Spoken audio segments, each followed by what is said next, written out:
ముమ్మాటికి పీర్ల పండగ సందర్భంగా వాళ్ళు షిర్కు చేస్తున్నారు.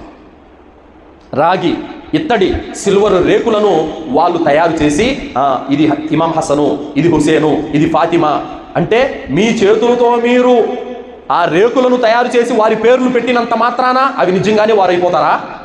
కాదు.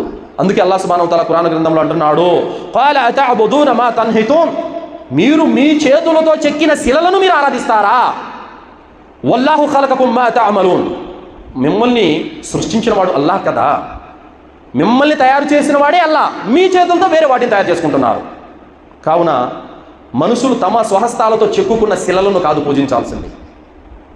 తల్లి గర్భంలో మనకంటూ రూపాన్నిచ్చి మనకు ప్రాణం పోసి ఈ నకసిక పర్యాంతాన్ని తయారు చేసినటువంటి వాడు ఆకాశాలపైన ఉన్నాడు, ఆయన ఆరాధించాలి. కానీ మన చేతులతో మనం చెక్కుకున్న వాటిని, మన చేతులతో మనం గీసుకున్న వాటిని, మన చేతులతో మనం నిలబెట్టిన వాటిని కాదు ఆరాధించాల్సింది సోదరులారా.